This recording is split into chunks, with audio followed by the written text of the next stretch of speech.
federal government proffers enormous, broad power in its ability to spy on Americans, and it appears clear that the Obama administration abused its power to gather intelligence on Trump campaign officials and transition leadership for political purposes. And Obama's national security advisor, Susan Rice, is smack dab in the middle of it all. And if true, if all of this is true, it is a scandal that would dwarf all others, including Watergate.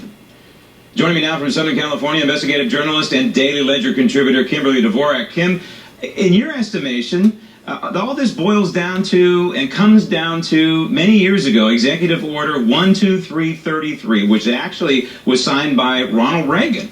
So what is the significance of that order? How did it morph into this? Well, that's a good question.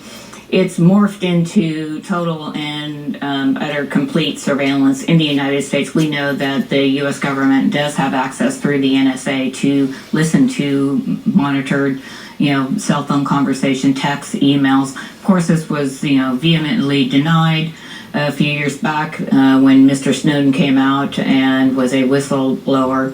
But once the door was opened with his Executive 12333, it opened the door, for example, George W. Bush to come in and add more executive orders. And he did so, after 9/11 when the country was in shock and he wanted to try and track down the bad guys, right? Yeah, and of course, the intel community, they're going to look at it saying that we need to do this because we need to find out, what bad guys are up to and how they're going to, put together the next attack against the homeland. So every year it gets, further, broader and broader and broader until we come up to the end of the Obama administration. And he actually, took a, hatchet to this and actually said that before, you couldn't listen in and unmask American names. But now he opened that up to, we need to communicate in the name of stovepiping. We wanted to have all 16 national security agencies able to, have access to this. And they're getting access through this now. They can just type in and they can source and they can go through the raw intel that's collected and type in what they're looking for, a few keynotes, and bam, here comes the conversation. And if that information, if those subjects are unmasked, and they happen to be American citizens, they would have to be unmasked. The foreign nationals are not masked, but the Americans are supposed to be masked. If they're unmasked, and then the information is shared among these 16 agencies, there's an exponential chance that information is going to get out there to the public, as probably did with General Mike Flynn. Let me read this. It says here that U.S. Signals Intelligence Directive, this is Section 18 inside the agreement, only allows the unmasking of the identity of U.S. persons when it is essential to national security. Okay. We have seen nothing with Mike Flynn specifically that relates to national security. Okay. National Security Advisor under Obama is Susan Rice, and she has the means and she has the motivation to unmask. Now, she went on national television about a month ago when this whole thing started to explode, and Nunes was in the middle of it trying to track it down. This is Congressman Nunes, and she came on national television and said this. Roll tape.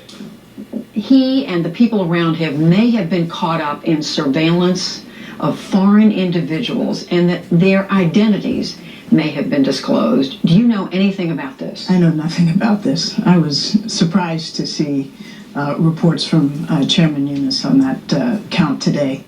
Now, 2 weeks later, she goes on national television. All of a sudden, her amnesia goes away. She knows about the unmasking, but she has an excuse. Roll tape.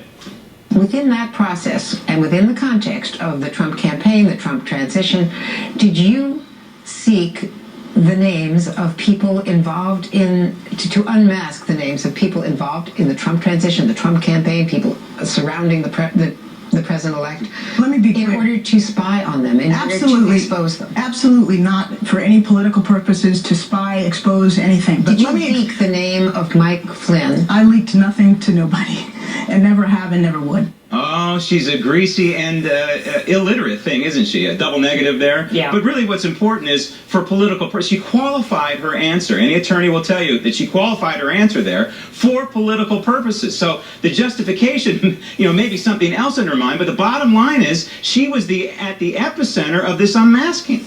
Yeah, and the danger of this, when we let this get into so many different hands, again, she could have had a report sitting on her desk, and one of her aides walked in and saw this on her desk, and they could have said, "Whoa, this is pretty big. We're going to kind of leak it out." Again, this will be mishandling classified information, which she also should know all the rules to. But this is how it's traditionally done. This is how the information is let go. This is how the information makes it into the media. And the media is very happy to report these kinds of stories. Right. But I think you need to look back at how all of this started and why we're allowing this to go forward. And again, it's getting back to why are we at war with all of it? It appears the entire United States is a surveillance state, and we are actually at the forefront of who knows what in the political realm, because right now you've got a few elite running things, and how are those numbers going to dwindle when it's concentrated? This is not the first time, clearly. I mean, the Obama administration had been doing this at least dating back to the Iran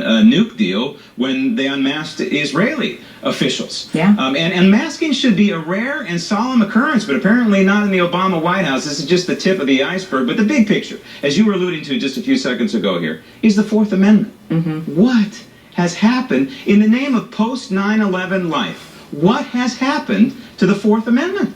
Well, the Fourth Amendment's gone, and apparently the First Amendment for the Fourth Estate is gone as well. The media doesn't want to do the job. They so despise Donald Trump that they are aptly going in and defending what the Obama administration did in the waning days of his administration, and it's something that could come back to haunt him. They're actually making themselves the story. They're making Donald Trump correct in his assertions by tackling this. Yep. Because they refuse to tell the truth about what's getting out there, and when their guys in the White House, they better be careful, because this works both ways. And you know, when Donald Trump tweeted that Trump Tower was tapped, his phones were tapped, this was a euphemism. You know, the mainstream media's out there saying, oh, there's absolutely no evidence of that. It's not what he's talking about. Yeah. He's talking about the big picture here, that he and his people were spied upon. And I think in the end, there's going to be reams of evidence to back that up. Kim, out of time.